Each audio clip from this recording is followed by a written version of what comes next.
esta vez va a establecer un ciclo de conferencias relacionadas con la decolonización y la caída de México Tenochtitlan.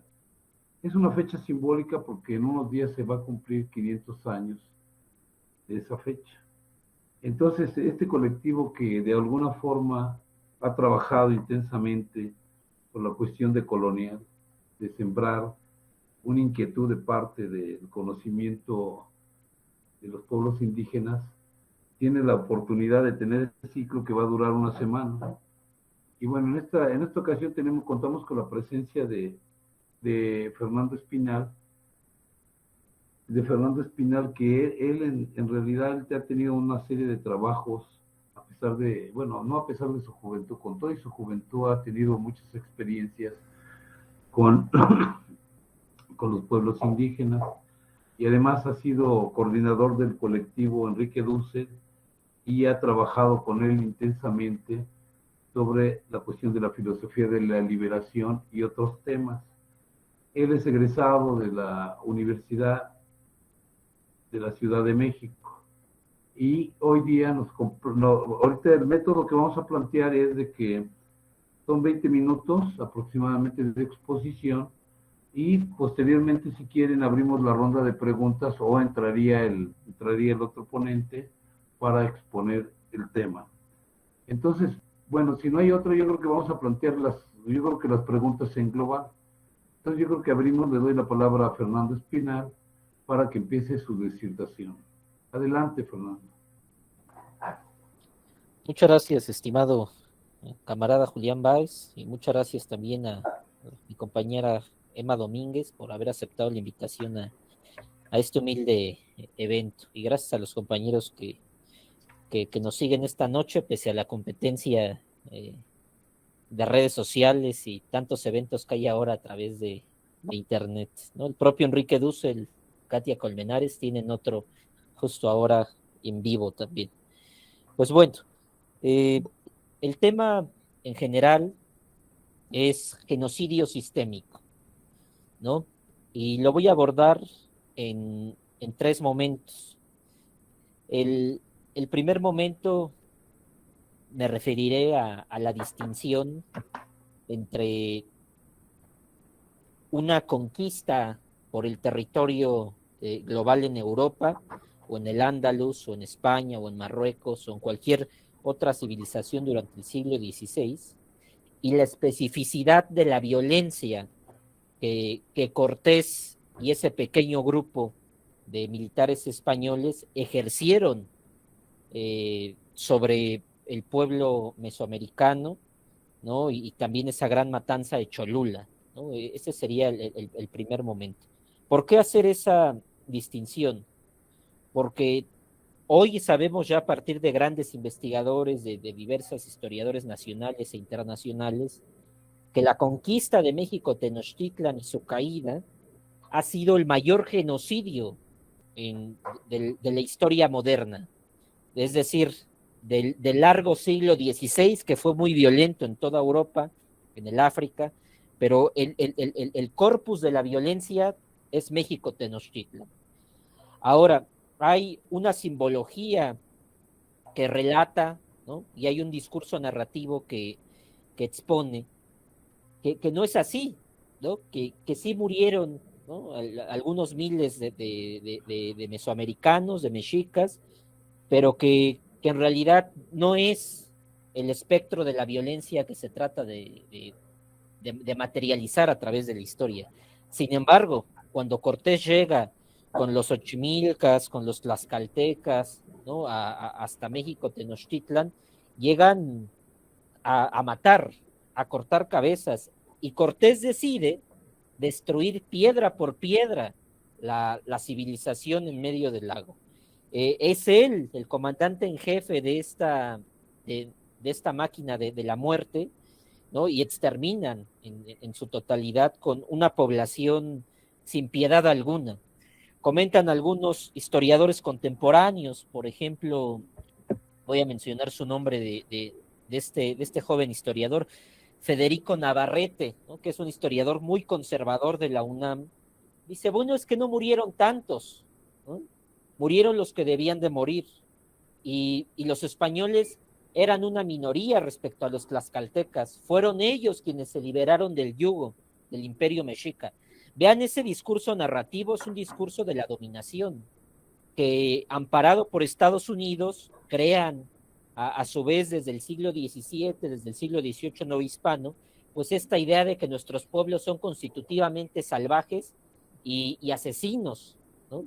Y entonces, como son unos asesinos salvajes, pues Cortés tiene miedo de que se le dobleguen el imperio de Moctezuma y de Cuauhtémoc, y, y venzan, ¿no? Por eso es que exterminan a todos los mesoamericanos, ¿no? Esta es una aportación, por supuesto, desde la historia de las ideas, para nada es un comentario historiográfico o de la historia en sí misma, ¿no? Pero me interesaba hacer hincapié en eso, de que sí fue una masacre sumamente violenta y que en ninguna parte de Europa se manifiesta en otro tipo de invasiones, solamente en la llamada Casa de Brujas del largo siglo XVI, el que Ramón Grossfogel hace una tematización muy profunda, ¿no? En Berkeley, y él es de los pocos autores que hace referencia a eso, ¿no? El propio Enrique Dussel en 1492 comenta parte de esa sintonía, pero es sin duda necesario resignificar hoy a 500 años que fue una masacre colonial que tenía en vistas la profundización de la expansión de América y la instauración de un régimen promercantilista, capitalista, a partir del dominio de América, ¿no? Lo que hoy es América Latina. Algunos historiadores difieren porque dicen que el capitalismo no existe en el siglo XVI. Sin embargo, sí hay mercado mundial.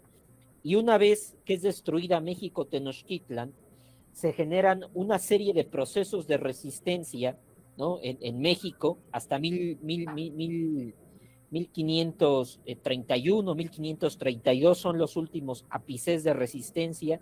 Hay pueblos que están combatiendo al régimen tlaxcalteca y español, y ellos empiezan a observar que hay un extractivismo de las minas, ¿no? Que empiezan a hacer estudios de tierra, empiezan a verificar la zona norte del país, porque en la zona norte es donde hay más resistencia, y entonces estos señores españoles, claro que venían con una lógica de dominio, ¿no? Con una lógica del asesinato del hermano, ¿no? Cuando Cortés huye de Cuba, ¿no? Porque Cortés viene huyendo de Cuba, hay un conflicto ahí en Cuba con el gobernador, eh, ya tiene una idea de lo que se va a encontrar en México Tenochtitlan, ¿no? Porque hay una serie de comunicaciones en las costas entre los lugareños de lo que va a ser los pueblos mayas y la zona centro, ¿no? Entonces esa sería la parte más general de la masacre que ya conocemos, ¿no?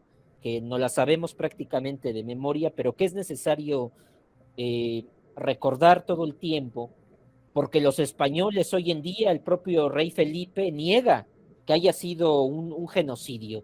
Sin embargo, sí fue un genocidio, sí se utilizaron técnicas de asesinato muy avanzadas para la época, uso del armamento del Santo Oficio, ¿no? Sin piedad alguna. Más allá del asesinato a los hombres, la violación masiva de mujeres, ¿no? O sea, es el exterminio de los hombres, es la violación masiva de mujeres y es la inmolación de algunos eh, eh, sacerdotes, de los tlamatinime, de los sabios, ¿no? Frente, frente a los rituales provocados por Cortés, ¿no? Porque hay una orden ritual. Ahora ya se sabe, ¿no? Por Sagún, por Bartolomé Las Casas, que Cortés hace una serie de rituales cristianos, ¿no? Y ahí inmolan a los tlamatinime, a los sabios, porque es sistémico, es un genocidio sistémico. No solamente vienen a destruir las estructuras arquitectónicas, geográficas, la vida de los hombres, sino vienen a destruir los códices, vienen a destruir las fuentes epistemológicas, ¿no? Sabemos que lo que se ha rescatado en cuestión de poemas, en cuestión de códices, en cuestión de producción eh, de pensamiento, en su mayoría ha sido destruido, ¿no? Lo que se ha recabado es muy poco. Entonces, si hay una serie de indicios para decir que cuando Cortés llega, él ya sabe específicamente a qué llega, ¿no?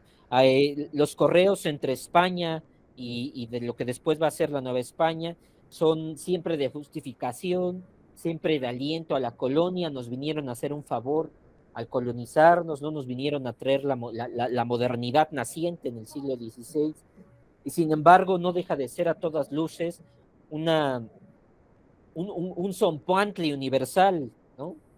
No en el sentido de los mesoamericanos, sino en el sentido de una lógica que después va a permitirle a los países europeos desarrollar un capitalismo colonial y periférico, ¿no? Porque ¿qué es lo que permite que Europa constituya las riquezas que ha constituido hasta el día de hoy? Pues es el saqueo del dominio colonial, ¿no? Es el exterminio masivo de mujeres y hombres a partir del siglo XVI y hasta nuestros días. Antes de continuar con la segunda parte de este relato, me gustaría compartirles una frase del maestro Eduardo Galeano, ¿no? Fíjense lo que dice Eduardo Galeano. Hasta el mapa miente. Aprendemos la geografía del mundo en un mapa que no muestra el mundo tal cual es, sino tal como sus dueños mandan que sea. En el planisferio tradicional, el que se usa en las escuelas y en todas partes, el Ecuador no está en el centro. El norte ocupa 2/3 y el sur uno.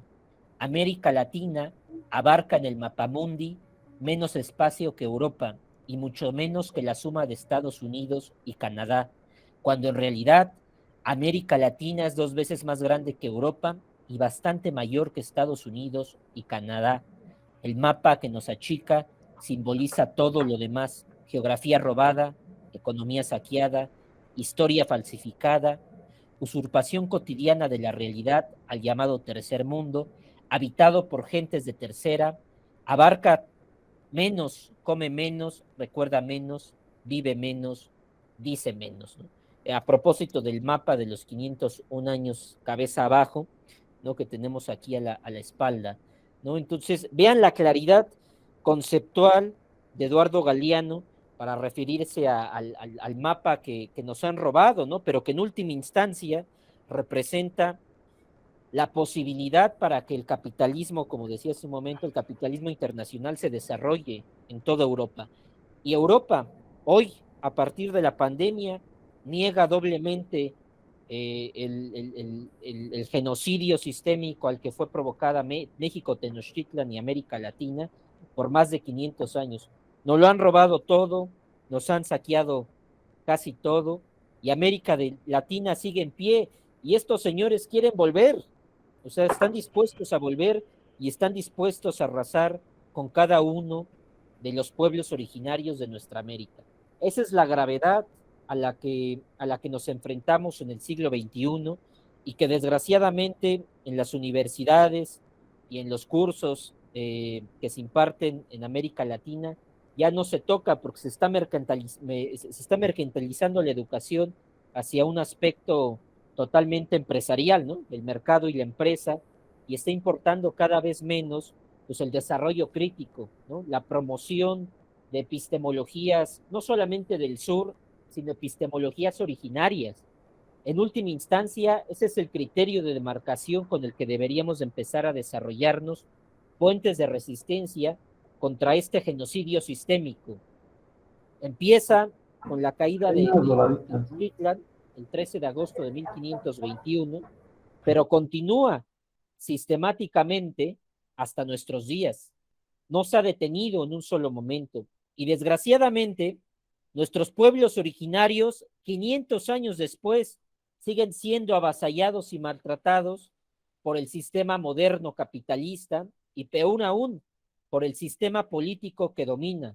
Aún en México, en el México de la 4T, hay que decirlo, los pueblos originarios siguen siendo saqueados, siguen siendo dominados, siguen siendo sojuzgados, y aunque el presidente de la República quiere hacer mucho por ellos, la burocracia de izquierda, inoperativa, absurda, dramática, no le permite a los pueblos originarios tomar la autonomía que les corresponde. 500 años después siguen siendo dominados, nosotros seguimos siendo privilegiados y nuestros pueblos originarios siguen siendo aplastados y avasallados. No se les pregunta, se les impone, no se les consulta, se les arrasa. Sigue siendo parte, 500 años después, el dominio colonial, solo que ahora está constituido y afianzado en el topus uranus de la modernidad, porque la izquierda mexicana es constitutivamente moderna. Nuestros políticos, ¿no?, los nuevos de la Cámara Federal, del Congreso de la Unión, no están interesados en resolver de forma inmediata el asunto de los pueblos originarios. Para ellos sigue siendo política secundaria, para ellos sigue siendo tema de segundo orden, para ellos siguen siendo los negados y los renegados. Pero mañana viernes van a ir al Zócalo a estrenar la pirámide del presidente de la República, a tomarse la foto y a inaugurar los 500 años de dominación colonial que seguimos viviendo. Es grave manifestarlo de esta manera y sin embargo sigue siendo así. Voy a permitirme leer otra cita de un gran pensador, de Juan José Bautista Segales, desde mi punto de vista, el más grande pensador de los pueblos originarios, ¿no?, de nuestra América. Vean lo que dice Bautista. Los pueblos originarios no se han perdido en los últimos 500 años. Su realidad está viva, su política nos mantiene vivos. Están ahí para hacer la resistencia de los mundos ideales y de los modos ideales con los cuales sería posible acceder a otro tipo de realidad y a otra forma de vida, ¿no? Tal vez es muy abstracta la cita de Bautista y sin embargo es una cita que provoca pensar, ¿no?, en el más estricto sentido filosófico, ¿no?, situar a los pueblos originarios como el criterio racional para la vida. ¿Qué significa eso en términos de Juan José Bautista Segales? Pues producir un tipo de consumo no capitalista, producir un tipo de espiritualidad no cristiana, no maometana, no budista, no islámica, sino volver a la raíz de nuestros ancestros, a la raíz misma de la Pachamama. ¿Qué provoca esta cita de Bautista? Pues construir modelos ideales a partir de las formas de vida en que nuestros ancestros y nuestros pueblos han resistido. Porque ¿cómo nos explicamos que 500 años después los pueblos originarios siguen ahí, luchando, intactos? Pues a partir de la dialéctica producción-consumo, a partir de la dialéctica de la vida que ellos han desarrollado a través, no de 500 años, diría Juan José Bautista Segales, sino a través de milenios, compañeros. Nuestros pueblos originarios han construido un tipo de vida racional a través de milenios que la modernidad niega constitutivamente, que los partidos políticos, aún de izquierda, niegan constitutivamente. ¿Qué se esperaba en Argentina? Que con la llegada de Alberto Fernández hubiera una apertura nueva para reivindicar a nuestros pueblos, y no ha sucedido en la Argentina tampoco. ¿Qué está sucediendo en Chile? Ahorita nuestros mapuches están resistiendo con fuerza contra el avasallamiento moderno colonial. ¿Cuál es el reto que nos espera a nosotros como jóvenes, como universitarios, como sociedad civil, como comunidad? Pues es aspirar a un mundo que esté dispuesto a resistir sistémicamente el genocidio pandémico al que nos estamos enfrentando, porque si no somos capaces de salir inteligentemente de esta crisis, se va a repetir el modelo neoliberal que se impuso con la caída de Salvador Allende. En el 2023 se van a cumplir casi 50 años de este nuevo modelo. Mañana se cumplen 500 años de la caída de Tenochtitlán. ¿Qué representó Tenochtitlán? La salida a la continuidad de la vida originaria para América Latina. ¿Qué representaría 500 años después restituir la fuerza ancestral? Pues continuar una vida humana donde haya respeto al mundo ecológico, donde haya respeto a la vida de todas y de todes, y donde por primera vez en la historia podamos situar a la comunidad de la vida como el origen de toda organización posible para el desarrollo, ya no solamente de la vida del siglo XXI, sino de los siglos que vienen, compañeros. Porque vean, y va a suceder, el modelo democrático en América Latina está a punto de agotarse. La consulta a los expresidentes demuestra que la gente no está dispuesta a salir a ratificar en las urnas la voluntad de las izquierdas mayoritarias. Y eso nos debería de preocupar, porque el modelo democrático se está agotando y los imperialistas, los modernos, los gringos, los europeos, ellos no lo duden, ya tienen desarrollado un nuevo sistema democrático, un nuevo sistema moderno colonial que imponer en América Latina. De ese tamaño es la gravedad de la situación a la que nos enfrentamos. Pero desgraciadamente los claustros de filosofía, los claustros de economía política, los claustros de la ciencia política y los congresos no están dispuestos a escuchar este tipo de tematizaciones porque se les hacen exageradas y radicales. Sin embargo, ¿qué más radical lo que han hecho las extremas derechas y las izquierdas que olvidar a nuestros pueblos a lo largo de décadas? ¿Qué más radical que tener un campamento ahí en Bellas Artes de los pueblos originarios? Ahí está. No somos capaces de responder a las demandas de nuestros pueblos. ¿Qué más radical que seguir olvidando la organización de los pueblos autónomos en México? O sea, ellos son radicales de un conservadurismo pueril y no están dispuestos a concederle la voz a los que no piensan como ellos. Y han creado una narrativa sistémica de rechazo a la organización comunitaria, de rechazo a la organización colectiva, de rechazo a la organización de la vida, porque quieren seguir manteniendo un sistema burocrático político al servicio de las oligarquías. Se va a ir Andrés Manuel de la presidencia en el 24 y las estructuras oligárquicas van a quedar intactas, porque quienes van a llegar al poder en el 24 están educados en la tradición moderno colonial de la universidad occidentalizada. Y de ese tema, insisto, podemos revisar la bibliografía que Ramón Grossfogel ha desarrollado en torno a la universidad occidentalizada y los epistemicidios a lo largo de la historia, ¿no? O sea, hay fundamento eh, eh, filosófico, argumentativo, racional para decir que lo que está haciendo la izquierda en México es poco, 500 años después de la caída de México Tenochtitlán. Con esto no estamos diciendo que todo lo que se ha hecho está mal, no. Quienes nos han traído hasta este momento de resistencia son nuestros pueblos originarios. Quienes nos han traído hasta esta claridad conceptual son nuestros pueblos originarios. Quienes nos han mantenido vivos con su alimentación, con su tradición, con sus formas de vida, son nuestros pueblos originarios. Entonces, sí sabemos lo que tenemos que hacer, sí sabemos hacia dónde tenemos que caminar, pero no estamos dispuestos a hacerlo como sociedad colectiva, porque eso implicaría abandonar la democracia moderna. Van a decir los teóricos de la democracia, es que no hay un solo modelo democrático. Estoy de acuerdo, conozco los diferentes modelos democráticos. Sin embargo, el racional es el de nuestros pueblos originarios. Van a decir, bueno, es que ahí perviven las relaciones patriarcales, ahí pervive el machismo, ahí pervive la dominación señorial. Compañeros, nuestros pueblos originarios están muy avanzados respecto a nosotros.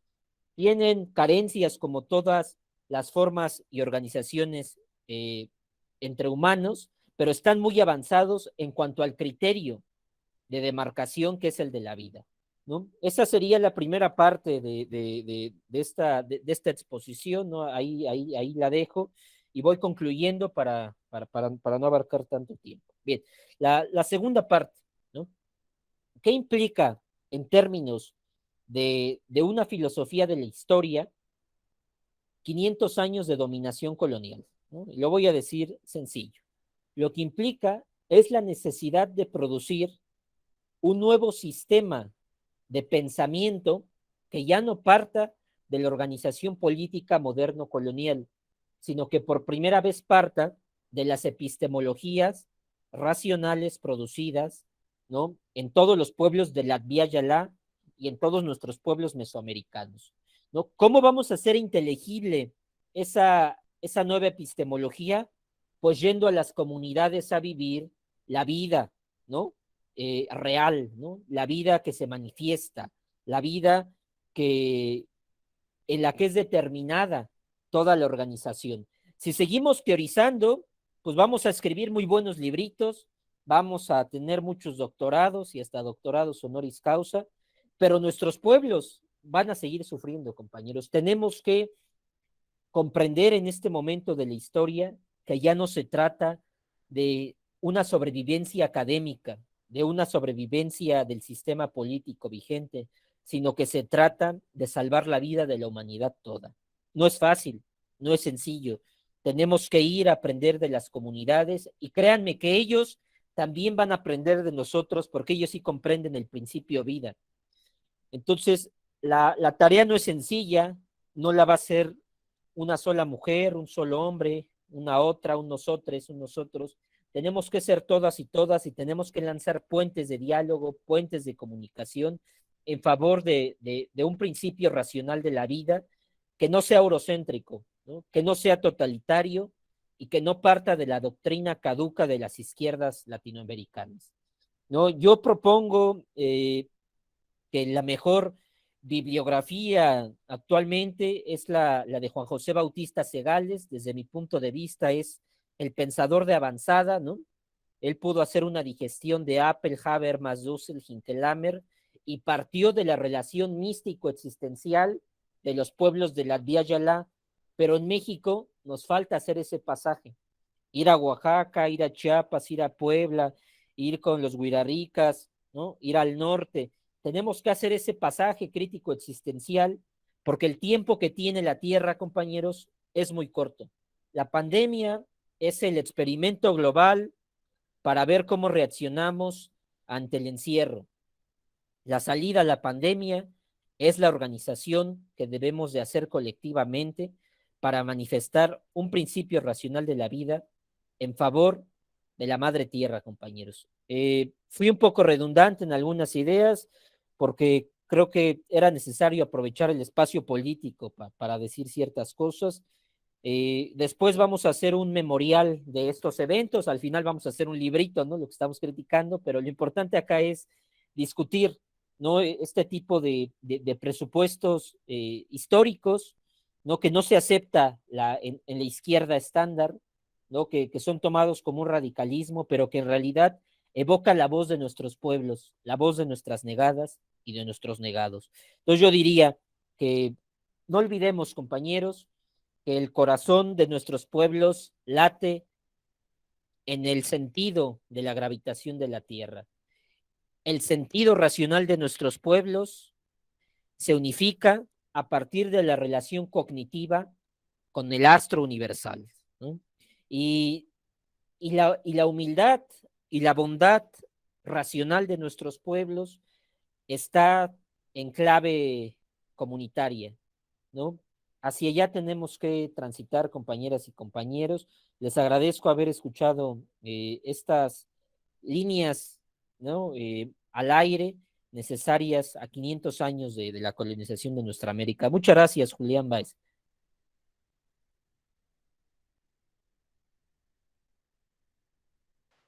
También contamos con la presencia de la profesora Emma Domínguez, que es una activista de los pueblos originarios. Ella ha participado en varias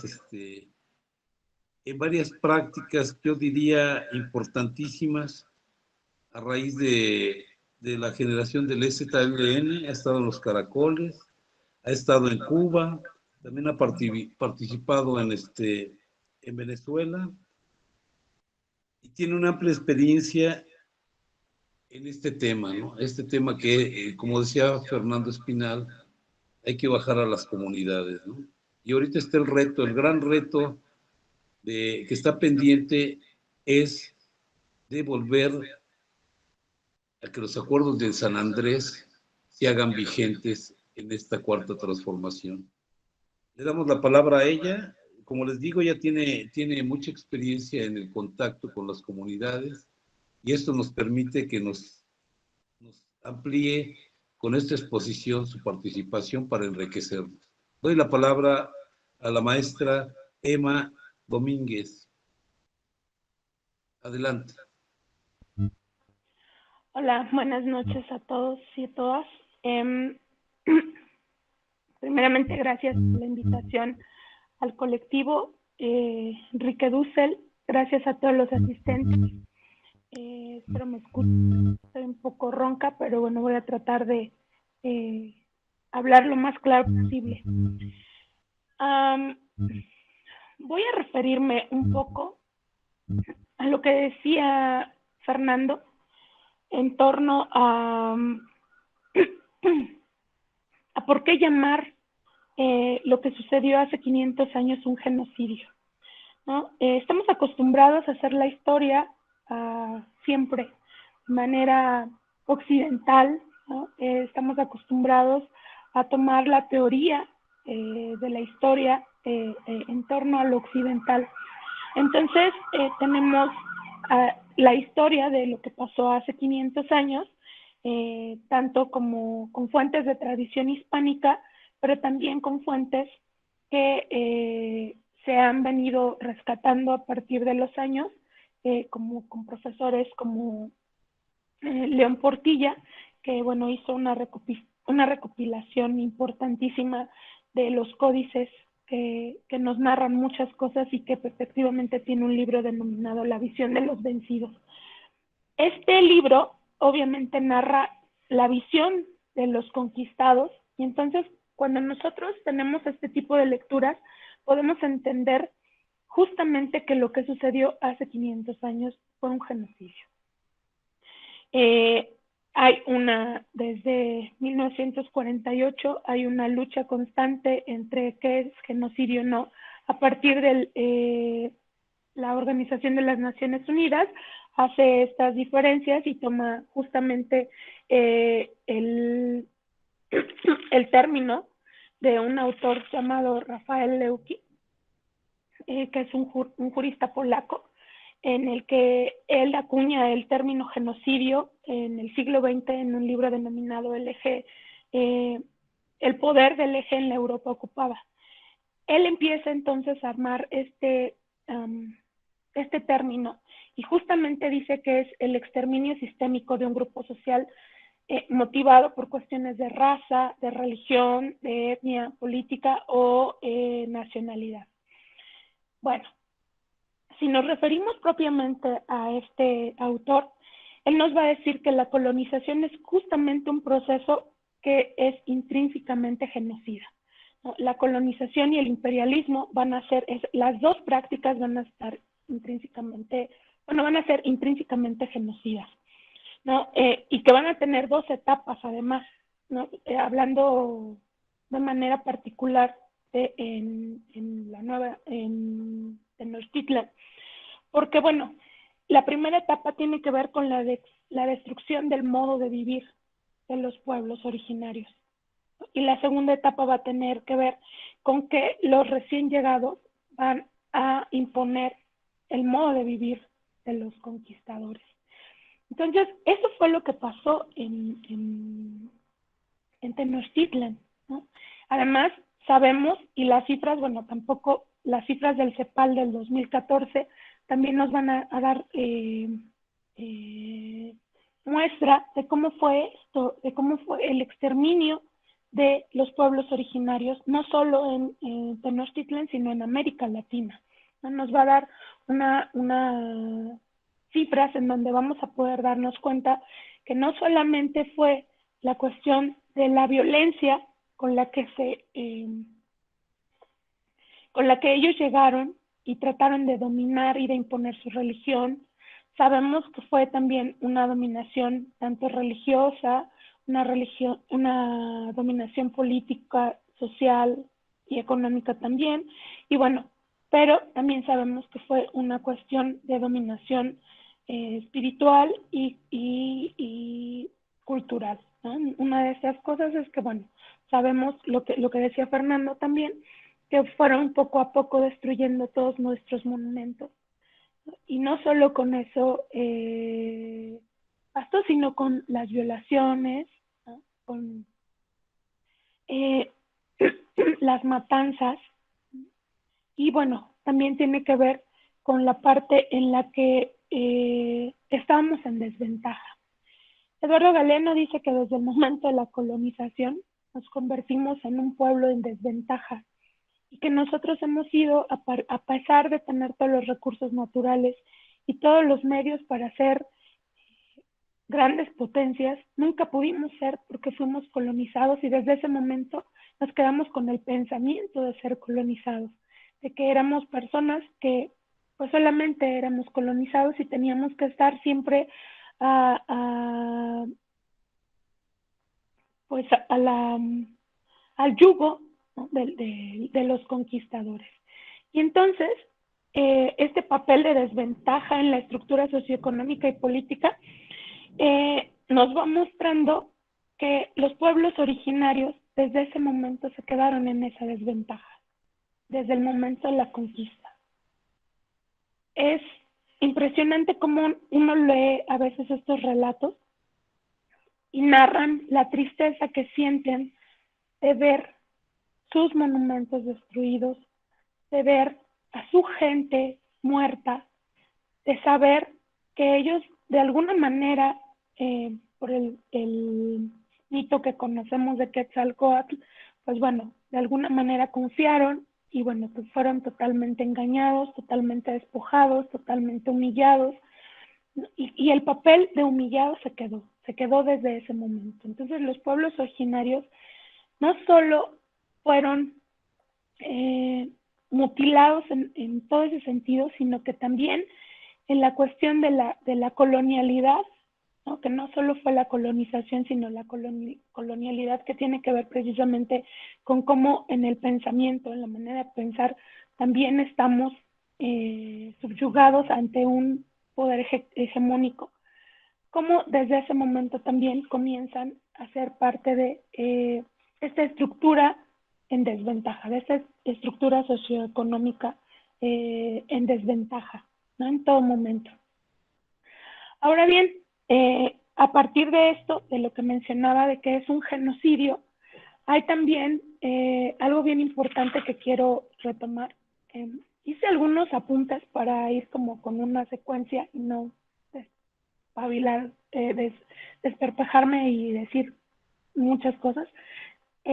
Me gustaría también retomar que Rafael Lemkin dice que efectivamente para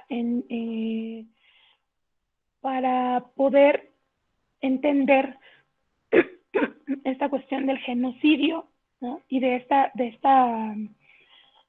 este debate que hay entre si es genocidio o no es genocidio, ¿no? Entonces él hace todavía unas especificidades mucho más puntuales, y entonces dice, por ejemplo, que también existe el genocidio cultural y que bueno, se le denomina en algunos casos etnocidio, y que debe ser reconocido porque también en esa parte, bueno, la conquista y la caída de Tenochtitlan tuvo que ver con esto, y que el genocidio no solamente tiene que ver con este sistema de matanzas por etnias y por eso, sino que también hay otros elementos que son importantes considerar para poder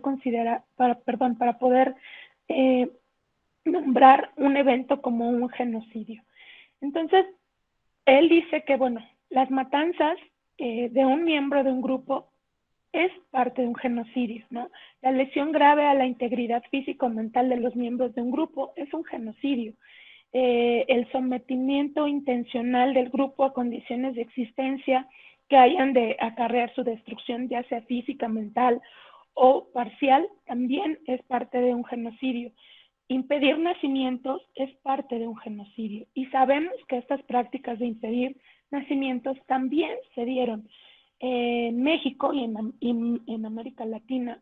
Fueron prácticas que se llevaron a cabo, ¿no? El hecho de no permitir que se siguieran reproduciendo estos grupos sociales, y que además, bueno, no solo estamos hablando de que esta condición de desventaja, que es lo lamentable, es que se haya quedado hace 500 años. No fue que pasó hace 500 años y ya, no. Fue que después estos grupos, estos pueblos originarios, tuvieron efectivamente que vivir en resistencia desde ese momento. ¿Por qué? Porque todo ese tiempo han vivido en desventaja. No importa que haya pasado la independencia, y no importa que haya pasado la revolución, que según fueron momentos para una mejoría, para un bien común, era bien común para los mismos grupos oligárquicos o para las mismas élites en el país. Pero estos grupos que eran participantes de esas luchas, que fueron participantes de todas esas luchas sociales, terminaron siendo otra vez el grupo marginado y terminaban siendo otra vez el grupo que vivía en desventaja. Entonces sí, los utilizábamos para aventarlos y para mandarlos a la revolución y decíamos, sí, nuestros pueblos originarios. Sin embargo, en la realidad siempre ha sido otra. Siempre, siempre, en todo momento ha sido la historia constante. Y no solo en México, tenemos ejemplos también en América Latina. De hecho, las rebeliones que empezaron antes para la independencia de México no fueron los criollos, como la historia nos lo maneja, ¿no?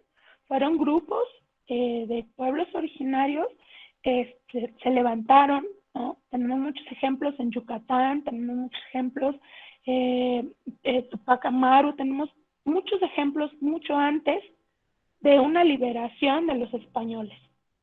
Sin embargo, pues bueno, como eran grupos en desventaja, no tuvieron el auge que tuvieron cuando se organizó.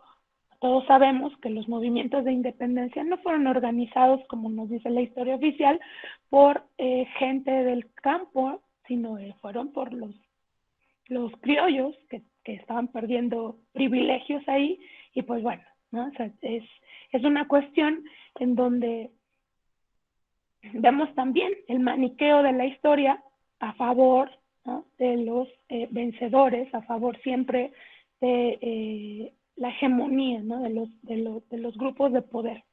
Entonces, creo que con todos estos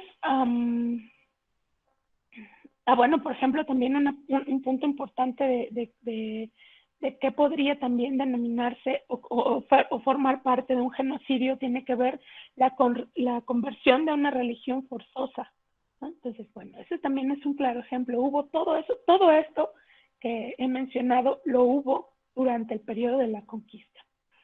Y bueno, el desplazamiento de sus territorios, eso, y además que es muy importante, porque efectivamente, como lo mencioné, aunque haya habido una independencia, aunque haya habido una revolución, estos grupos han seguido en desventaja y siempre han luchado por el desplazamiento de sus tierras. Y no estamos tan lejos que hace unos días, precisamente en Chiapas, ¿no?, Penaljo, hubo un desplazamiento de tzotziles, ¿no? Ahorita, al parecer, ya regresaron a su territorio, pero hubo un desplazamiento de sus tierras, de sus territorios.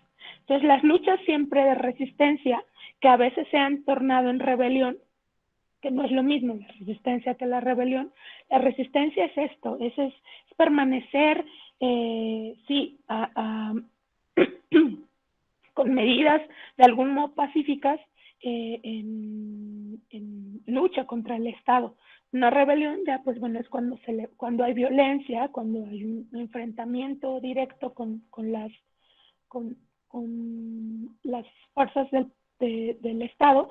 Y pues bueno, sabemos, ¿no?, que en México actualmente y desafortunadamente, y es una pena, ¿no?, que estamos celebrando 500 años de esto y que haya muchos de nuestros pueblos que tengan que desplazarse y que tengan que desplazarse de sus territorios, esos territorios que han conservado, y que sean territorios que vayan a ocupar para carreteras, ¿no?, para cruzar a Santa Fe, para darle mucho mayor movilidad y comodidad a las élites, ¿no?, de arriba, y que bueno, siempre los que terminan despojados, humillados, son los pueblos originarios. Entonces, creo que más que una conmemoración tendríamos que hacer una reflexión en torno a qué estamos haciendo para que esto no suceda. ¿Qué estamos haciendo?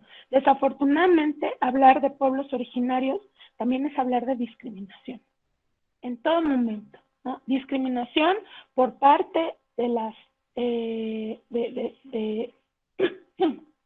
la burocracia, por parte del Estado, por parte de nosotros mismos, ¿no? Cuando vemos, lo decía antier, que también participé en un espacio, nos indignamos de que los telares o los modelos de Oaxaca los hayan estado queriendo, algunas de estas marcas se los hayan agarrado y queriendo venderlos, y entonces nos indignó, ¿no? Pero cuando vemos a una persona indígena o cuando queremos herir a alguien o ofenderlo, utilizamos el término indio, refiriendo, mal usado, porque está mal usado, en torno a ofender, o sea, lo tomamos como una ofensa.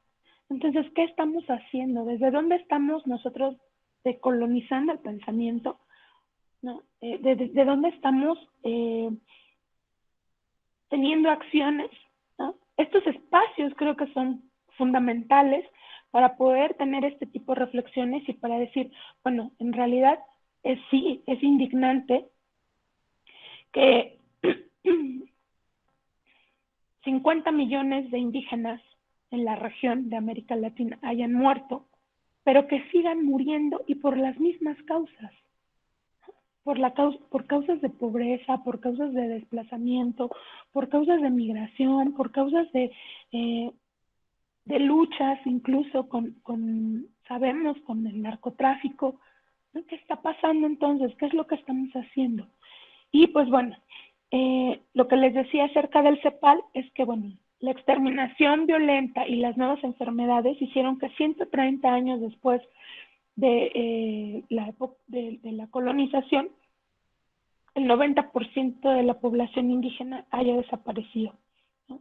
Es una suma importante, es lo que nos dice el CEPAL, y bueno, para esa fecha del 2014, el 80% de esta población indígena solo estaba concentrada en su máximo en 4 países: México, Bolivia, Guatemala y Perú. Entonces, es importantísimo que nosotros veamos, pero además también las prácticas que hacen los estados para seguir llevando a cabo genocidios, como el genocidio silencioso que se llevó en el 82-83, sabemos en Guatemala, por Ríos Montt, y que bueno, fue un exterminio total de 440 comunidades mayas. Entonces, eso es muy reciente, no fue hace 500 años, fue en el 82-83. Y bueno, Penaljo fue hace unos meses. Entonces, ¿qué es lo que está pasando? ¿Por qué no hemos podido superar esta cuestión de colonialidad? ¿Por qué no hemos, de colonialidad, perdón? ¿Por qué no hemos podido trascender esta visión de los vencidos y los vencedores entre nosotros mismos? Entre nosotros se supone, y a lo mejor no nos queda claro, ¿no? Precisamente por esta parte de la historia, que nosotros tenemos sangre indígena. Así ya hayan pasado muchísimas generaciones, la genética sigue existiendo, nuestra sangre indígena, así como la sangre de negros. Entonces, es increíble que el desconocimiento precisamente de la historia, y por eso es fundamental que se siga enseñando historia y que se siga enseñando filosofía en las escuelas, es para hacer este tipo de críticas, de reflexiones en torno a qué es lo que estamos haciendo. Que sí, estudiar, decir, y todo esto es muy importante, pero siguen desapareciendo comunidades. Los mapuches, ¿no? Están en una, lo decía Fernando, están en una lucha constante. Los guaraníes en Brasil, los agua en Colombia, los quichua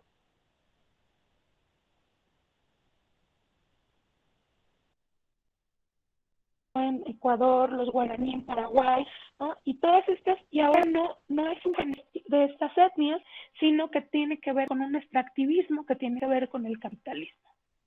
Entonces, es súper importante, y con ese desarrollo, ¿no? Desarrollo, que tiene que ver con esta modernidad, con qué tanto tenemos con qué tanto extraemos, con qué tanto estamos teniendo recursos naturales para volvernos más ricos. Bien, no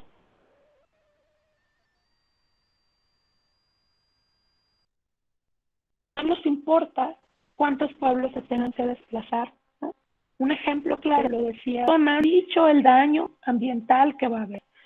Pues no importa, se tiene que construir porque es parte del desarrollo. ¿Cuál desarrollo? ¿El desarrollo mal visto por Occidente o el desarrollo visto desde nuestros pueblos originarios? Es una cosa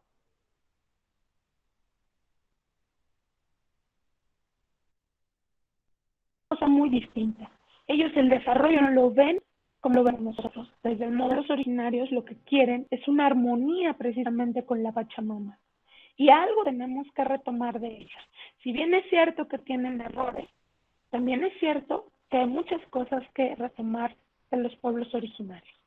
Desde su cosmovisión, desde que en muchas comunidades no existe el tú, el yo, existe el nosotros. Existe solamente el nosotros. Y bueno, ejemplos nosotros de resistencia y de rebeldía tenemos muchos en México. Y eso nos habla precisamente de que esos 500 años pareciera que están muy lejanos en la cronología. Sin embargo, en la cotidianidad, en la historia real, en la historia moderna, sigue existiendo este genocidio con los pueblos originarios. Y creo que es importante que hagamos una reflexión en torno a eso, ¿no? Y por ejemplo, yo me refiero ahora no sé si sepan lo que está pasando con el ZLN. El ZLN, sabemos, se levantó a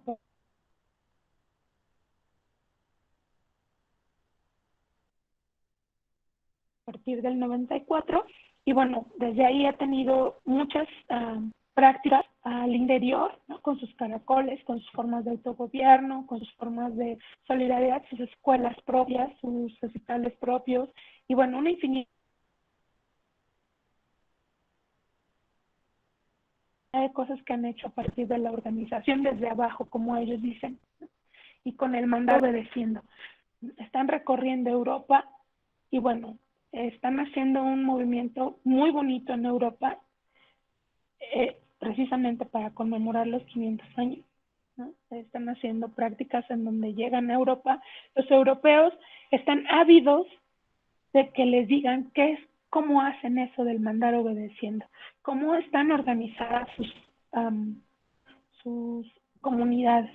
Entonces es sorprendente que aquí a veces yo doy clases de historia, ¿no? Y que yo les diga a mis estudiantes, hola, en el ZLN, y se queden con la boca abierta y me digan, ¿qué es eso? ¿Quiénes son esos? Desde ahí estamos viendo la invisibilización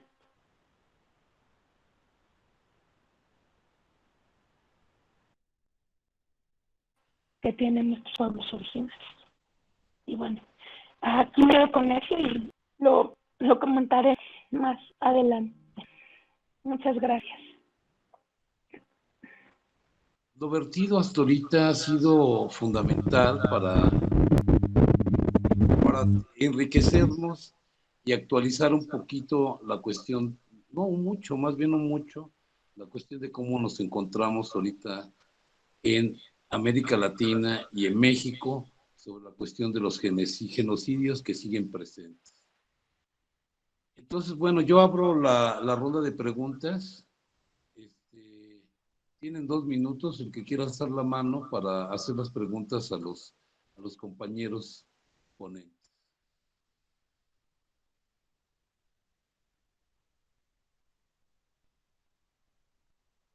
Bueno, no hay manos alzadas y bueno, lo que hay es algunos Ahí mensajes. está Carmelo Massa, adelante Carmelo Massa. Sí, adelante. Hola, sí, buenas noches. ¿Sí, me escuchan? Sí, hermano, lo escuchamos. Sí, claro. Sí. Hola, buenas noches. Bueno, les saludo desde Colombia. Sí, desde acá de Colombia. Bueno, entre preguntas, entre discusiones, entre reflexiones, sabiendo que no es mucho el tiempo que se tiene, hay que dejar por sentado responder a cómo estamos. Y es que seguimos siendo colonia. No importa cuán independientes seamos históricamente, Colombia 1810 o México, con los procesos de liberación que tiene, pero seguimos siendo colonia. Eso por un lado. Por otro, hay que plantear, ya bien lo decía el señor Fernando Espinal, sobre la carga simbólica que tiene México. Esa carga simbólica merece de un análisis y de una interpretación distintamente a la occidental, que se puede plantear desde una hermenéutica intercultural simbólica para la liberación. Un proyecto intercultural que específicamente se puede establecer desde, primero, lo que significa el sujeto simbólico mexicano. Segundo, las relaciones interculturales que se han presentado en Mesoamérica. Y por último lugar, el resultado de esas relaciones interculturales que le dan una carga ontológica y existencial, cultural y epistemológica al subject sensus o al sujeto simbólico mexicano. Sí. Ese es, por ejemplo, definir la sitialidad en la que se encuentra el margen sociológico, antropológico e inclusive epistémico latinoamericano. Porque de una u otra forma hay que sitiar la insuficiencia sociológica, porque por tradición se estudia sociológicamente desde Occidente. Y hay que establecer en segunda instancia una sociología para la liberación, una sociología y una pedagógica para la concientización, o bien como lo decía Freire, Paulo Freire, una pedagógica da concientización. Entonces, pensar la historia, despensar la historia y volver a pensarla desde el canon latinoamericano, desde el canon filosófico, que se pregunte, por pensarlo así, cuál es la ontogenia, pero vamos a plantearlo, la ontogenia simbólica y cultural, epistemológica latinoamericana. No se trata de latinoamericanizar la filosofía, latinoamericanizar la historia o la sociología, sino de buscar desde las baterías de análisis latinoamericano la interpretación del sujeto, las relaciones y la identidad histórica latinoamericana, desde los pueblos aztecas, mayas, de Tenochtitlán, y así, increpando también el sentido histórico, el sentido pedagógico, antropológico, que deviene el problema de la interpretación y que deviene el problema inclusive del encubrimiento democrático, porque se tiene la base de que la democracia, y por pensarlo así, por pensarlo de esa forma, surge en América Latina y no en Grecia, como se nos ha enseñado. Entonces yo creo... y por último, una pregunta así dirigida al señor Espinal. Cuando mencionó lo de el punto de vista político, eso podría incidir en una no intervención. ¿Significaría ese proyecto político en una no intervención por parte de otros estados en decir, no, vamos a hacer la política a nuestro estado latinoamericano fundándonos en las baterías de análisis latinoamericano y no en las baterías de interpretación política que nos da Occidente, que nos da Europa y que nos da toda esa categoría eurocentro norteamericana? Entonces, es pensar una política para la liberación, pensar una sociología para la liberación, una simbólica para la liberación, una educación, una conciencia para la liberación, pensando de esa forma. Y obviamente, describir que la historia de América Latina se comienza a redactar desde el texto apenas desde 1492, aunque se dice, se trata y se trabaja de que hay mucho antes y un registro. Pero téngase en cuenta que así como los griegos tenían a los presocráticos, los mexicanos tenían a los tlamatines, los sabios. El profesor Fernando Espinal lo podrá decir, si es así. Entonces, obviamente hay un encubrimiento, obviamente hay una obstrucción del desarrollo cultural, simbólico, epistemológico e histórico de Centroamérica y de los países. Entonces, para no alargarme más, esa era mi aporte, ese era mi aporte. Entonces, gracias. Bueno, si no hay otra pregunta, le damos la palabra al profesor Fernando Espinal para que enriquezca un poco esta parte que el compañero Carmelo ha disertado, ¿no? Que es muy amplia. Bien, muchas gracias, compañero Carmelo. Gracias, Julián, por la palabra. En lo que llegan las otras preguntas. Su pregunta es muy importante, ¿no? Se está cocinando una política de la liberación, ¿no? Latinoamericana desde hace muchos años en varias tradiciones del pensamiento. Y justo ahora se está tematizando, ¿no? Y se va a empezar a discutir lo que Enrique Dussel llama la política 3 de la liberación, ¿no? Más allá de su arquitectónica, ¿no? Ya todo un sistema político.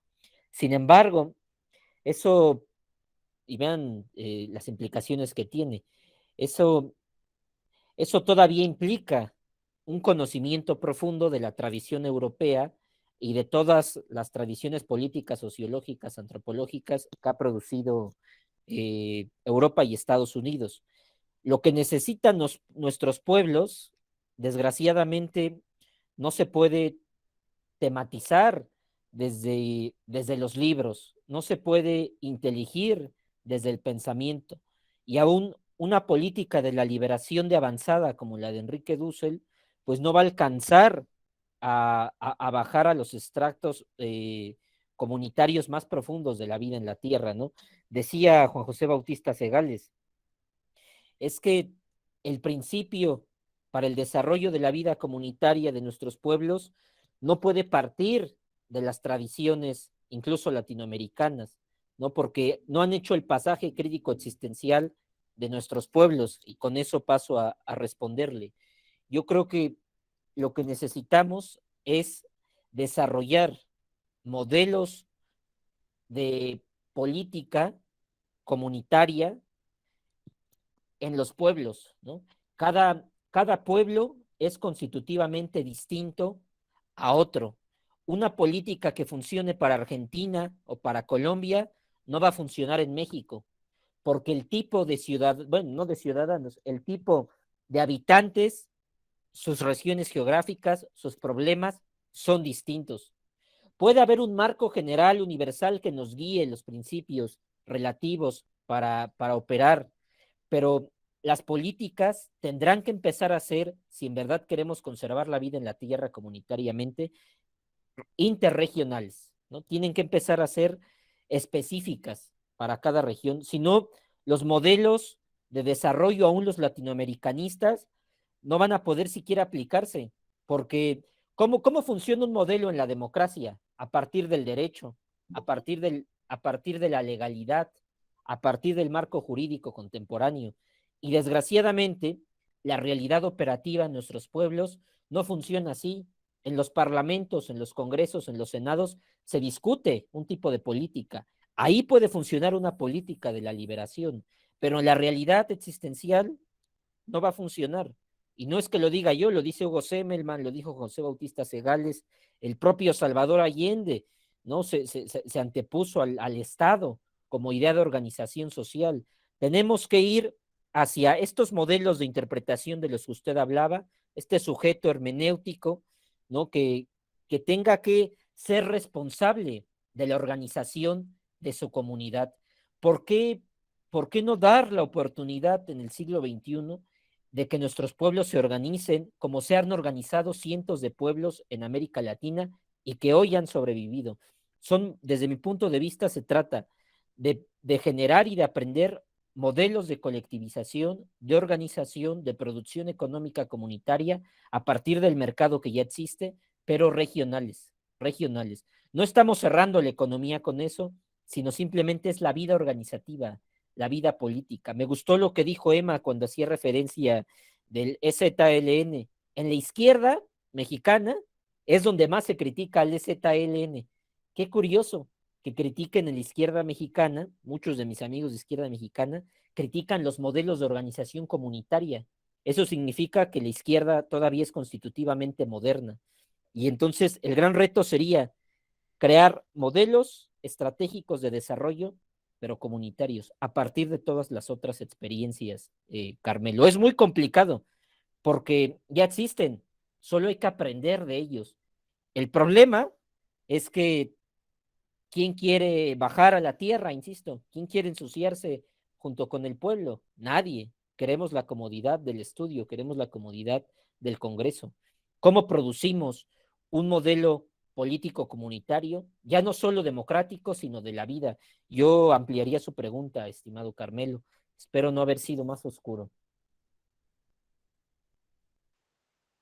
Bueno, sí, me parece que sí da una pauta para, no una pauta para seguir planteando la problemática de la comunidad, ¿no? Yo haría una pregunta en general, yo creo que Fernando me podría auxiliar en esto, en esta pregunta. Ahorita lo del EZL, hay algunos que critican lo del viaje del EZL en Europa. La izquierda mexicana, por un lado, ha estado manejando que, bueno, ahorita con la cuestión de la consulta contra los expresidentes, los que participaron más fueron los del EZLN. Chiapas quedó en tercer lugar de acuerdo a la votación. Entonces, una de las preguntas en torno a lo que planteabas de crear modelos de desarrollo comunitario es indispensable en esta cuestión. Está el planteamiento del desarrollo que se va a dar en el Istmo y en el Tren Maya. Entonces, aquí ha habido ciertos planteamientos. Yo digo que no ha habido, hubo una consulta, pero no se realizó. Entonces, ¿cómo podremos incidir, como mencionas, Fer, incidir en la cuestión de bajar a la tierra y apoyar al proceso en estas áreas que se está dando? Porque yo siento que al llegar el Tren Maya, a lo mejor va a haber desplazados, ¿no? Como que ya decía la compañera hace rato, la que disertó. Entonces, yo creo que estamos a tiempo, yo creo, de poder incidir de una forma organizada y también plasmar, ¿no?, estos modelos comunitarios que nos den pauta a ir trabajando ya a una decolonización de los Estados Unidos. Esa sería mi pregunta más o menos, Fer. Mira, Julián, yo insisto que, o sea, el asunto radica en que todo desarrollo tecnológico de la modernidad va a devenir en destrucción de la vida ecológica. Por ende, como decía Emma, insisto, donde se construye una carretera, donde se construye un tren, donde se construye un aeropuerto, hay ecocidio, sí o sí, porque ese es el sistema de producción tecnológico de la modernidad. Ahora, con eso no estamos diciendo que no sea necesaria la tecnología para la vida. Justo ahora nos estamos comunicando a través de la tecnología. El asunto es que tenemos que apropiarnos de criterios racionales comunitarios para desarrollar la vida. Pregunto, ¿en verdad era necesario un Tren Maya? Al final, ¿quiénes van a ser los más beneficiados del Tren Maya? ¿En verdad van a ser los pobres? Mientras esté el presidente López Obrador, puede ser que sí, pero cuando se vaya Andrés Manuel y vuelvan los oligarcas de izquierda, de siempre o de derecha, se acabó la luna de miel de los pobres. Y entonces los más aplastados van a ser nuestros pueblos originarios. Por ejemplo, yo le preguntaría, abro ahí hacia otra pregunta, a Emma, ¿no? Por ejemplo, en tu experiencia en territorio, Emma, en la comunidad, ¿funciona o no funcionan los modelos comunitarios para la vida, ¿no?, del territorio, ¿no? Esa sería una pregunta concreta a partir de lo que me dice a mí Julián.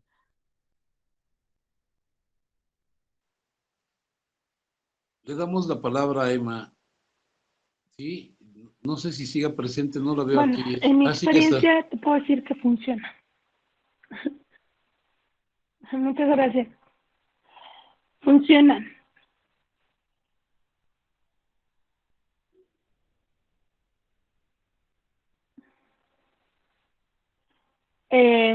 Sí funcionan bastante bien. No solamente he tenido oportunidad de estar aquí, sino me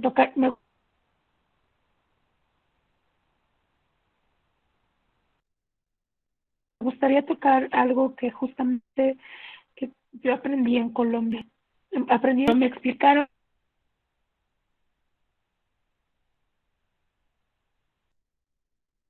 que era esa palabra, precisamente yo la aprendí en una universidad. La universidad tiene sus formas de organización también, y entonces nos explicaba uno de los estudiantes que la transculturalidad tiene que ver con ellos, por ejemplo, no perder su cultura, pero sí tomar lo que les sea necesario de, por ejemplo, la tecnología. Y lo que hacían era, a partir de la tecnología, crear redes en donde la gente supiera cómo aprender a hablar el MISAC y cómo los MISAC también poder eh, transmitir a otras personas las costumbres y la lengua MISAC. Entonces, me sorprendió muchísimo porque también allá tienen una forma de organización muy importante los MISAC y pues bueno, son parte de CRIC, que es el Consejo Indígena, que justamente ahora que hubo la problemática en Colombia, eso también se me pasó a decirlo hace un rato, ¿no? Los pueblos originarios siempre tienen un papel fundamental en las luchas sociales. Y lo hemos visto en Colombia, lo vimos en Chile, lo vimos en Bolivia para defender, más bien para contrarrestar el golpe de Estado en contra de Evo Morales. Y bueno, lo hemos visto en Ecuador, siguen teniendo un papel fundamental en torno a la resistencia. ¿Qué quiere decir esto? Que justamente funcionan sus formas o han funcionado sus formas de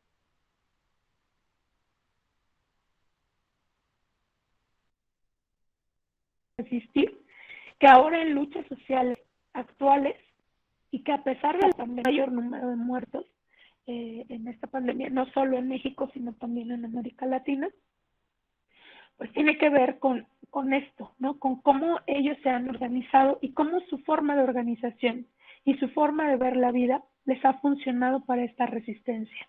Entonces yo creo que nos sirve a nosotros también como ejemplo qué podemos hacer o cómo podemos hacer para resistir. Y tanto que, pues bueno, han acompañado estas luchas sociales en todos estos países y que, bueno, van también ganando terreno, porque creo que en algunos sectores de la academia y de la intelectualidad latinoamericana se han dado cuenta que se puede retomar mucho a partir de los pueblos originarios. De hecho, pues bueno, yo tengo, muchos aquí lo saben, mi tesis habla sobre el buen vivir. El buen vivir precisamente es una filosofía de los pueblos originarios. Y justamente, como yo le nombro, o la tesis que yo tengo es cómo este buen vivir los ha ayudado a resistir ante los embates del neoliberalismo. Y lo vemos con LZ, les ha funcionado, ¿no? Tienen su autonomía, sus propias maneras de organizarse. Dentro de sus comunidades no existe abuso infantil, no existen feminicidios, no existe violencia. Entonces, vemos que hay formas de organización que son funcionales y que sí tendríamos tal vez que aprender un poco de ellas. Sé que hemos vivido tanto tiempo en la teoría occidental, conforme a ser teoría occidental, pero sí creo también que ahora hay muchos autores que están mirando hacia adentro, hacia América Latina, hacia el pensamiento latinoamericano. Y pues bueno, Esos autores, muchos de ellos retoman el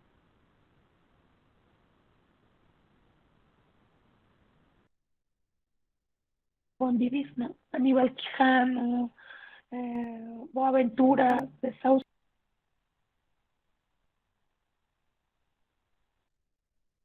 que bueno, no están como muy acorde a lo que él habla. Dussel, ¿no? Dussel habla en una de sus exposiciones sobre el buen vivir y también nos dice que tenemos mucho que aprender de los pueblos originarios.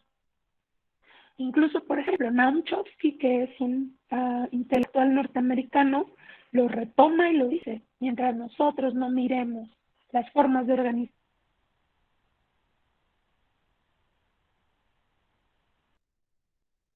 de los pueblos originarios, estamos perdidos. Entonces,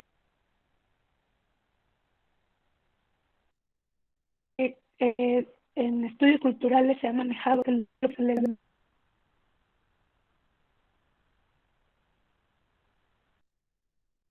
denomina así, no indígena ni indio, porque desde ahí tendríamos que hacer, y desde ahí creo que hay una falla, que siempre creemos que ellos no saben cómo organizarse, y que entonces nosotros tenemos que llegar a enseñarles cómo se organizan.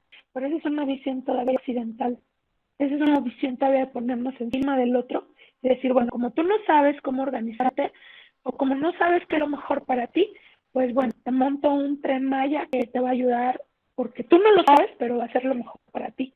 Entonces esta cuestión como incluso paternalista, que tampoco funciona, porque no es que ellos sean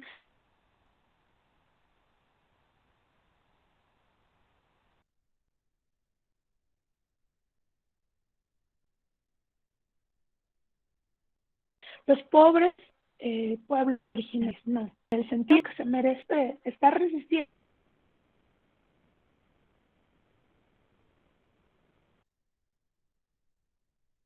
han resistido estos embates a pesar de las condiciones desfavorables en las que se han mantenido desde hace 500 años. Sí, no sé si esté Frantz Fanon aquí en la lista. Creo que alzó la mano. Bueno, así se nombra. Bueno, yo me nombro así, soy David Sixto. David Sixto. Adelante, David. Así es.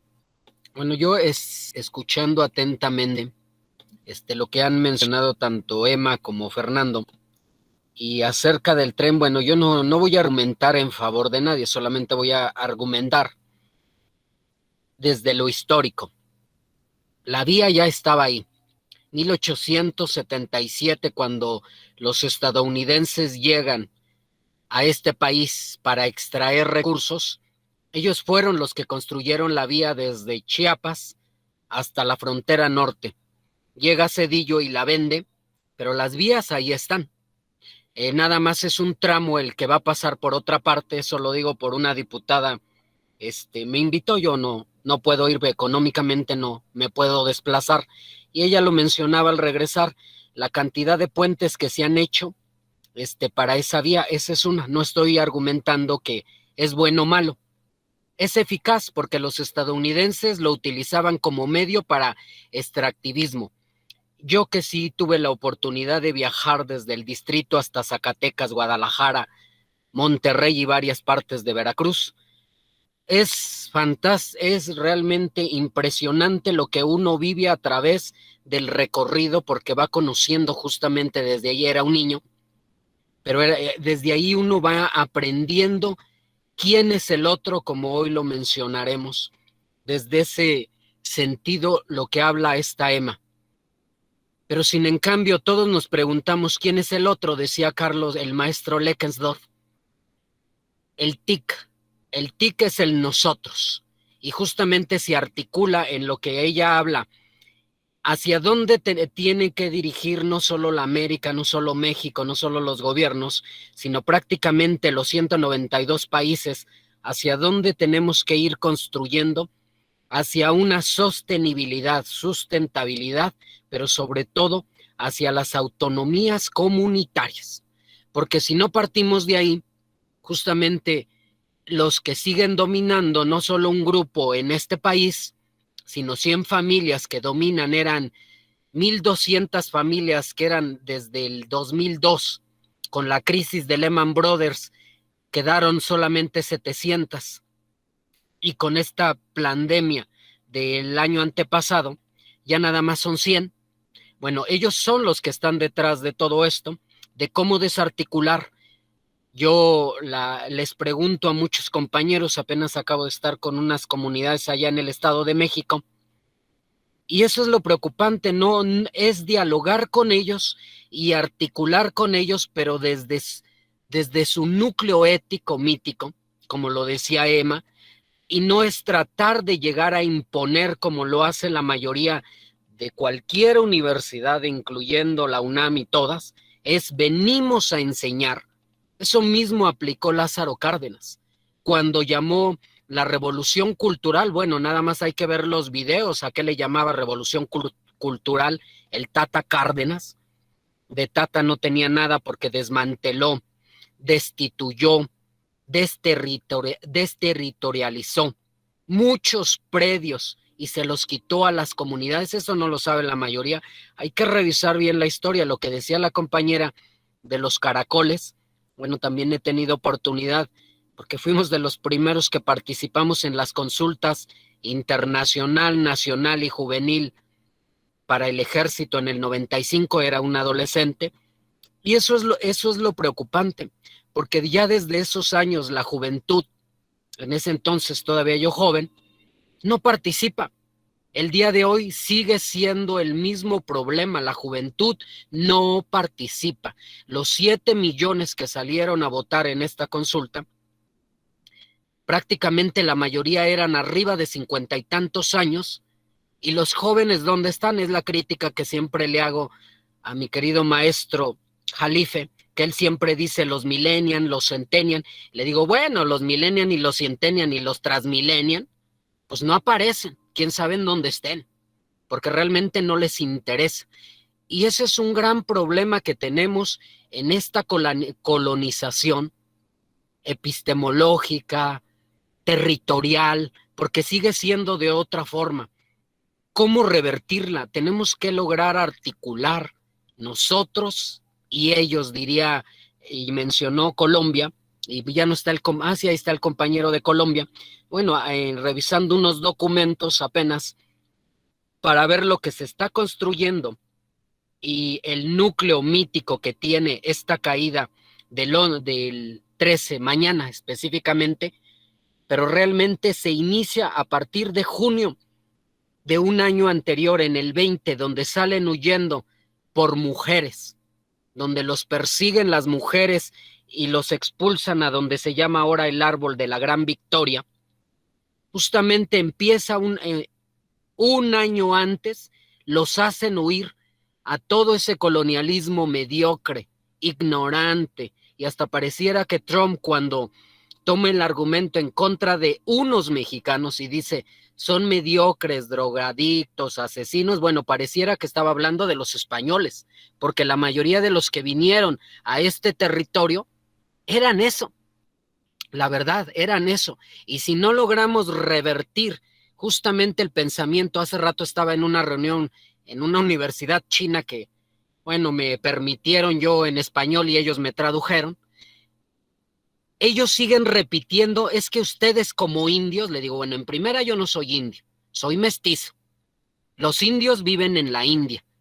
Y eso es lo que siguen utilizando el discurso historiadores, antropólogos, sociólogos, filósofos, los indios, nuestros, pues cuando nosotros los construimos son los pueblos originarios. Desde ahí tenemos que entender su propia alteridad y tratar de articular con ellos.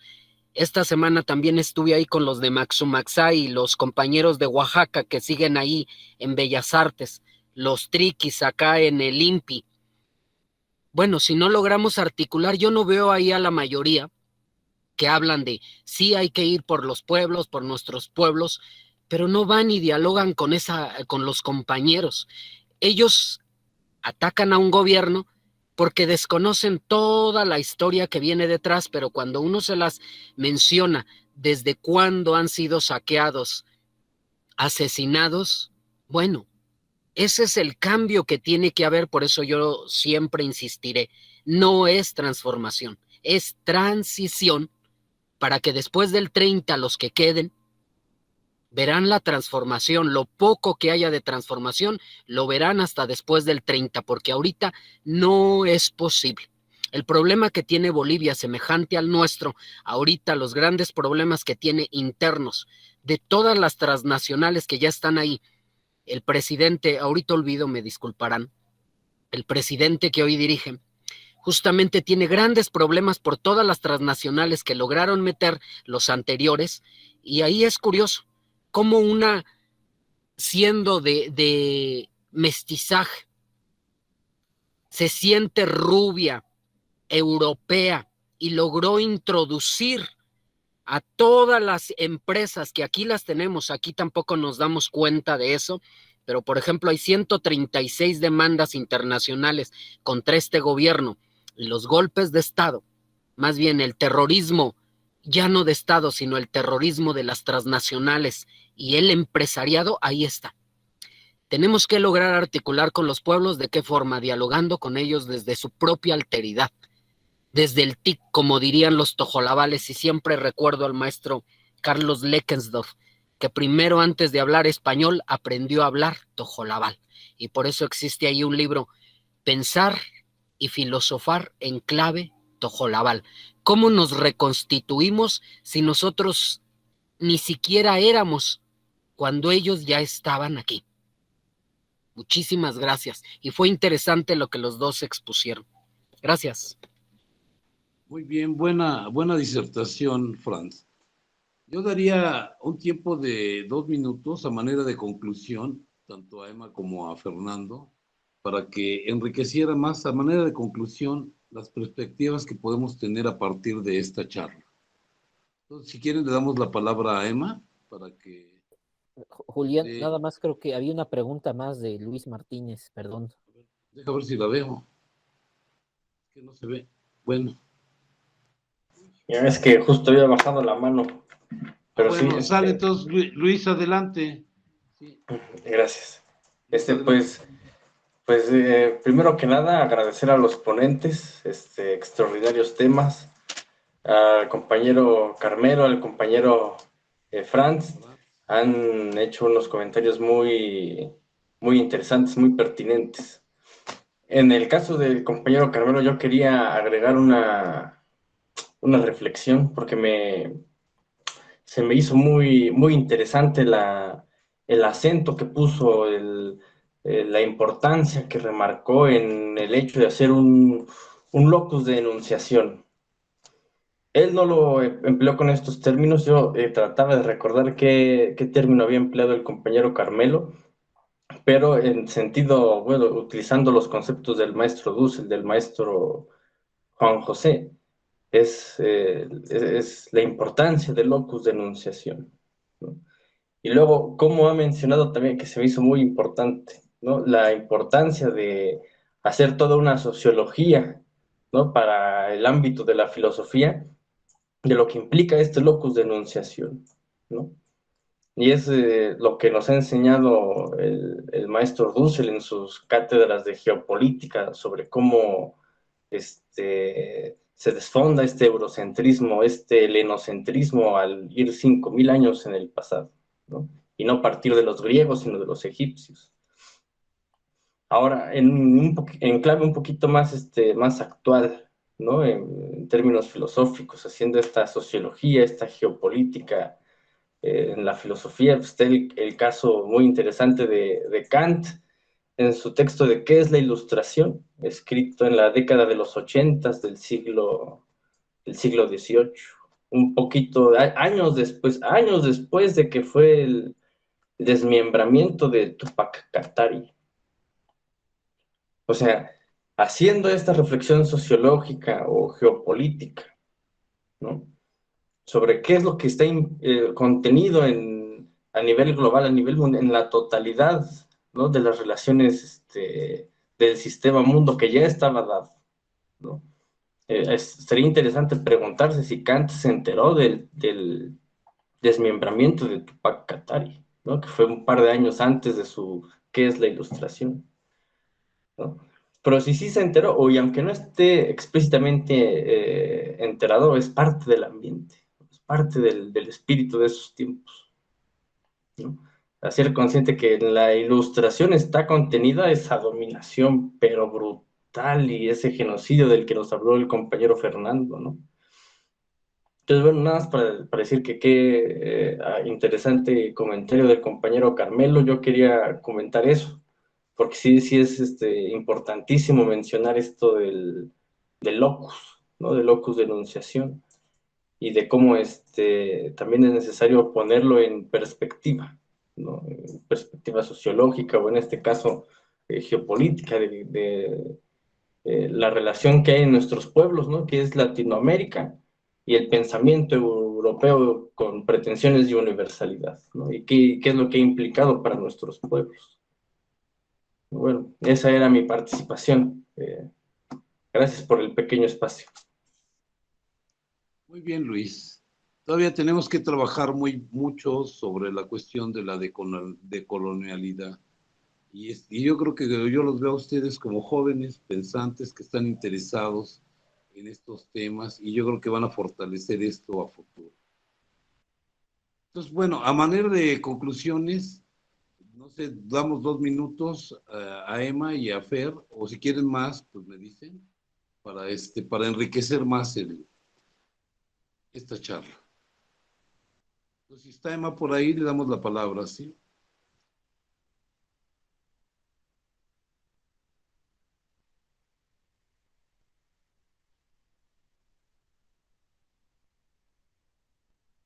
Bueno, entonces lo que se conecta a Emma, pues bueno, le damos la palabra a Fernando Espinal. Sí, a manera de conclusión. Bien, Julián. Pues bueno, primero que nada agradecer a las compañeras y compañeros que se tomaron la molestia de escucharnos esta noche. Y bueno, mi conclusión, ¿no? Ahorita que llegue Emma, ya va ahí ya. Eh, Miren, yo considero que lo que revela la conquista de México, ¿no? Tenochtitlan, y la caída es en suma un, un modelo de dominio violento, ¿no? Constitutivamente malévolo, ¿no? O sea, es el primer ejercicio sistémico de un modelo europeo para la exterminación de la vida humana, ¿no? Y el control, ¿no? De los Claro. pueblos. Para mí, eso sería a 500 años, y que se reproduce sistemáticamente, ¿no? A través de la historia, ¿no? Y se ve todo el tiempo en Walter Benjamin, por ejemplo, ¿no? Este gran filósofo alemán, ¿no? Donde nos invita a frenar el tren de la historia, porque de otra manera vamos a irnos al barranco, ¿no? Y ese barranco es el barranco de la muerte y de la modernidad, ¿no? Creo que para recuperar la vida en la tierra, en este momento de la historia, es necesario detener la modernidad. No la producción tecnológica que es necesaria para el desarrollo de la vida, sino el modelo, la modernidad in toto, diría Hinkelamert, ¿no? Eso sería todo. Muy bien, si está Emma por ahí, le damos la palabra. No sé, aquí no veo si se ha conectado.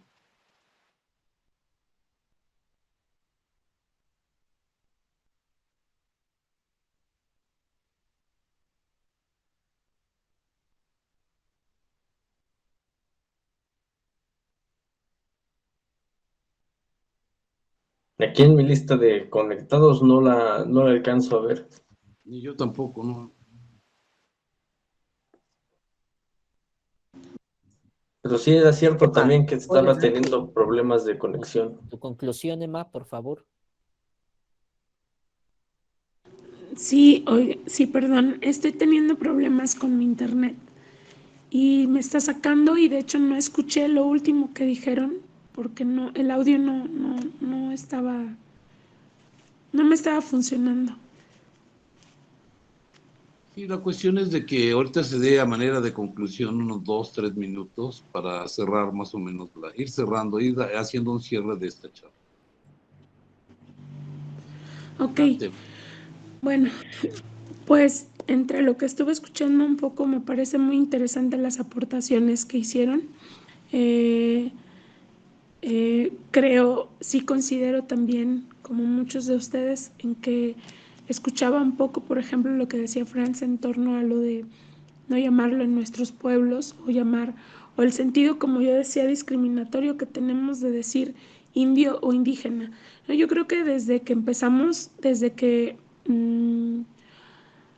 podemos empezar a realizar un cambio en torno a los pueblos originarios desde el modo en el que nos expresamos de ellos, desde el modo en el que dejamos de pensar o dejemos de pensar que ellos necesitan que nosotros les digamos por dónde ir, por dónde conducirse. Creo que merecen un gran respeto, como no solo como pueblo, no solo haciendo la división como pueblos originarios, sino como son seres humanos que de algún modo también han estado, como lo decían anteriormente, resistiendo 500 años atrás, ¿no? Vivimos en una, todavía, como decían, alguien por ahí preguntaba que si todavía somos colonias. Obviamente seguimos siendo colonias, ¿no? Seguimos dependiendo, mientras haya una dependencia que nos ha tocado ser.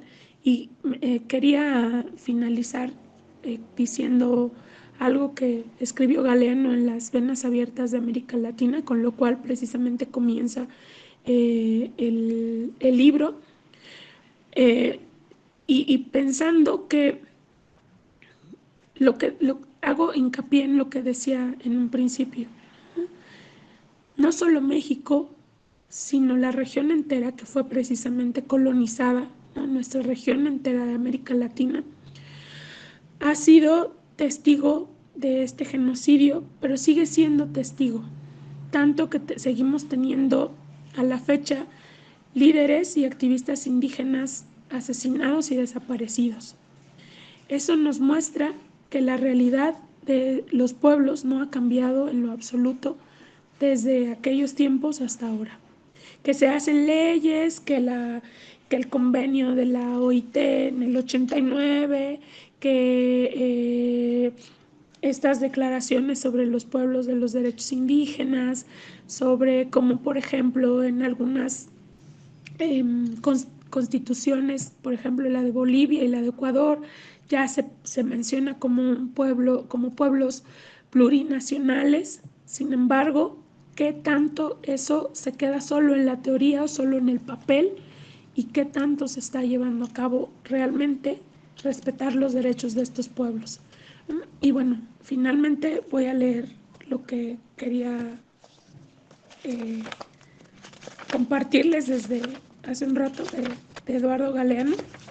Sabemos, yo creo que todos hemos leído a Eduardo Galeano y sabemos que justamente este libro de Las Venas Abiertas de América es un compendio de justo este proceso de colonización, de este proceso de que ha sufrido América Latina durante este periodo, ¿no? Este libro lo termina de escribir en el 79. Es un libro bastante con datos duros, ¿no? Es uno de los más pesados de Galeno, pero precisamente es uno de los más completos, que nos muestra la realidad de explotación. Lo dice tanto, por ejemplo, que después en su libro de fútbol habla sobre cómo exportamos hasta jugadores de fútbol. Ya vimos cuánto están pagando por Messi ahorita, ¿no? Seguimos exportando hasta jugadores de fútbol. Entonces, la división internacional del trabajo consiste en que unos países se especialicen en ganar y otros se especialicen en perder. Nuestra comarca del mundo, que hoy llamamos América Latina, fue precoz. Se especializó en perder desde los lejanos tiempos en que los europeos del Renacimiento se abalanzaron a través del mar y le hundieron los dientes en la garganta. Pasaron los siglos y América Latina perfeccionó sus funciones. Este ya no es el reino de las maravillas donde la realidad derrotaba la fábula y la imaginación era humillada por los trofeos de la conquista, los yacimientos de oro y las montañas de plata. Pero la región sigue trabajando de sirvienta. Continúa existiendo al servicio de las necesidades ajenas, como fuente y reserva del petróleo y el hierro, el cobre y la carne, las frutas y el café, las materias primas y los alimentos con destino a los países ricos que ganan consumiéndolos mucho más de lo que América Latina gana produciéndolos. Desafortunadamente, a América Latina le tocó perder, ¿no? Mientras los conquistadores ganaban y ganaban. Y parece que esa sigue siendo la historia o la mentalidad que tenemos y que los pueblos originarios desafortunadamente siguen siendo presa de esto, de esta condición de desigualdad, porque efectivamente, pues bueno, sabemos muy bien que el proceso de discriminación también es un proceso de deshumanización, es no ver al otro como es, ¿no? Como tal, como un ser humano. Y bueno, muchísimas gracias por invitarme a este espacio y por compartir también todos los demás sus experiencias. Excelente, como ven, es muy rico el tema, demasiado rico, y yo creo que tiene que dar pauta para lo que viene, ¿no? Ahorita este es una serie de ciclos, de conferencias que se van a dar a partir de este día, luego va a ser el viernes, por ahí ya tienen el temario, y además parece ser que se va a subir a la red esta charla tan constructiva, ¿no? Yo doy las gracias a todos los compañeros que se sumaron, a todos los internautas que se sumaron, y si no hay más que agregar, yo creo que hay que felicitarnos porque estos eventos sigan surgiendo. Hay que trabajar para ello porque es excelente. Tenemos que acabar con la decolonialidad. A pesar, como decía Emma hace rato, aquí en el Distrito Federal de la Ciudad de México aquí en la CDMX de México, ya hay una legislación sobre pueblos originarios. Inclusive yo vivo en Iztapalapa y hay pueblos originarios. Entonces todo está en el papel, todo está en el papel. No se plasma cómo regresar a lo que se plantean tanto Dussel como Bautista, de regresar a la cuestión comunitaria que es importantísima. Lo decía Fer hace rato, ¿no? El capitalismo lleva 500 años y se ha dedicado a depredar y a generar, ya parece ser que el neoliberalismo está en una fase medio crítica y nosotros tenemos que dar la pauta para regresar y hacer política desde abajo, filosofía también, ya veo que aquí hay buenos disertadores de filosofía y de ir a los pueblos originarios. Es súper importante y yo creo que doy las gracias otra vez. Me dio muy gusto estar con ustedes y se va a subir esto a la red, parece ser. Y si no hay más que algún compañero que quiera manifestar alguna cuestión, pues doy las gracias. Entonces, un abrazo y nos estamos viendo la próxima reunión.